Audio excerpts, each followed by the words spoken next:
You know what hurts the most? It is not when a stranger is mean to you. It is not when someone you barely know says something cruel. It is when the people who are supposed to love you, the ones who sit at your table, the ones who call themselves your family, your friends, your people, are the ones quietly working against you. And the scary part is, you almost never see it coming. Because they are smiling, they are hugging you, they are saying, "I am so proud of you." They are sitting right next to you at Christmas dinner. But behind your back, it is a completely different story. You notice little things. A comment that felt like it went just a little too far. A joke that did not feel like a joke. The way they talked about your dream, like it was something funny. The way they never showed up when it actually mattered. And then you start to wonder, do these people actually want good things for me? Or are they just comfortable being around me as long as I stay small? If you have ever felt that, if you have ever sat alone with that quiet, uncomfortable question and not known what to do with it, this video is for you. Because today, I am going to tell you exactly what is happening, exactly why it happens, and exactly what you need to do when the people closest to you are secretly hoping you fail. Stay with me, because this one is going to change something in you. First, let us talk about what is actually going on. Because when you first start to feel this, your brain does not want to believe it. You make excuses. You tell yourself you are being paranoid. You tell yourself that people are just busy, just stressed, just having a bad day. But deep down, you feel it. There is a word for what you are experiencing. It is called tall poppy syndrome, and it is one of the most common and least talked about things that happens inside families and friend groups. Here is what it means in simple terms. When you start to grow, when you start to rise above where you used to be, when you start becoming something bigger than what the people around you expected, some of those people feel threatened. Not because they hate you, but because your growth holds up a mirror to their own lives, and they do not like what they see in it. You remind them of the business they never started, the dream they gave up on, the life they told themselves was not possible. And instead of being inspired by you, they feel judged by you, even if you never said a single word to judge them. So what do? They start pulling quietly, a discouraging comment here, a little doubt planted there, a story told about you to someone else that paints you in a way that is just slightly wrong. They are not trying to destroy you in one big moment. They are just trying to bring you back down to where they are comfortable. Back to the version of you that did not make them feel so uncomfortable about themselves. And here is the painful truth. They will never tell you this is what they are doing. Most of them do not even know that is what they are doing. It lives underneath their awareness. It comes out sideways. But you feel it, and now you know what it is. So how do you know for sure? How do you tell the difference between someone who is genuinely on your side and someone who is secretly cheering for you to fail? Here are the signs that tell you everything you need to know. Watch what they do when something good happens to you. A person who truly loves you will light up. They will be excited. They might even be more excited than you are. Your win feels like their win too. A person who secretly resents your growth will pause. Just for a second, you almost miss it, and then they will say something. Something that sounds like a compliment but leaves you feeling deflated. That is great. I just hope you do not get too ahead of yourself. Wow, I just did not expect that for you. Good for you. Just be careful. There is always a but, or a just, or a be careful. Something that takes the air out of the moment right when it should be filling up. Watch what they do when something bad happens to you. A person who truly loves you will be uncomfortable. They will want to fix it. They will sit with you in the hard moment and genuinely wish it was different. A person who secretly resents you will get a little too calm, a little too comfortable, maybe even a little too helpful, in a way that does not quite feel like help. Because some part of them feels relief, and they cannot fully hide it. Watch how they talk about you to other people. Do they build you up when you are not in the room? Or do they quietly pick apart your choices, your personality, your chances of success when they think you cannot hear? The mouth tells you what the heart already knows.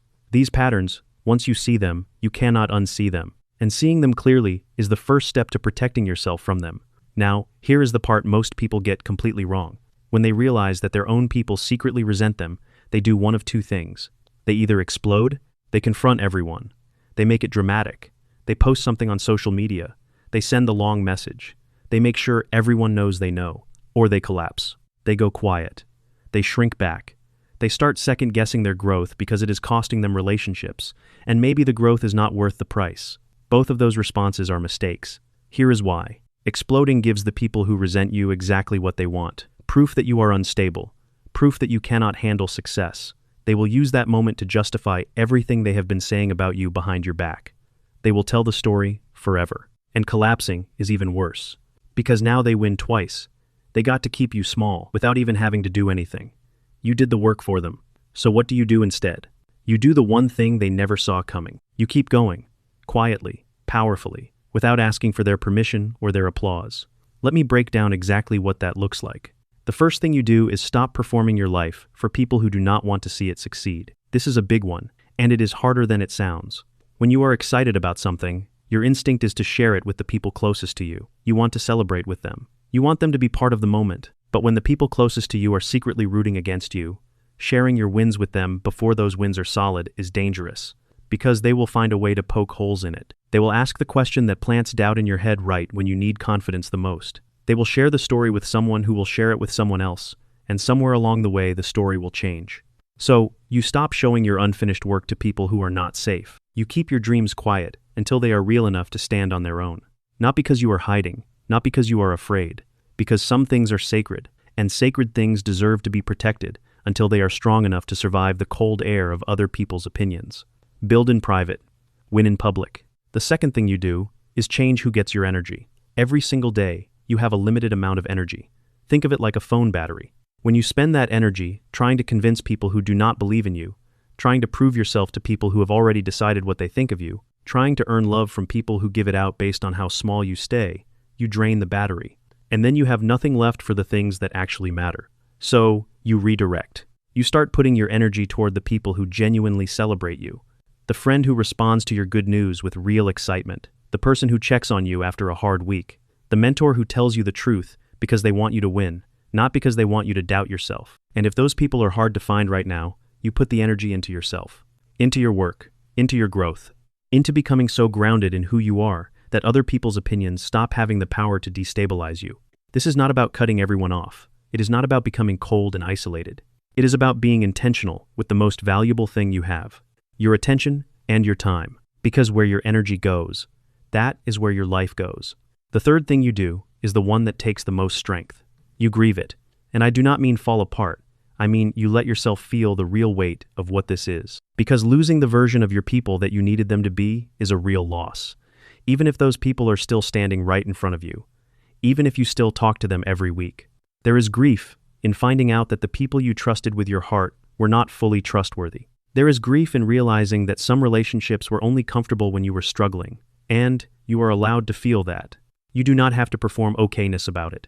You do not have to act like discovering this did not hurt. But after you let yourself feel it, and this part is important, you do not let the grief become your reason to stop growing. Because the cruelest thing you could do to yourself is stay small, to make peace with people who only valued you when you were small. Your growth is not the betrayal. Their comfort with your smallness was the betrayal.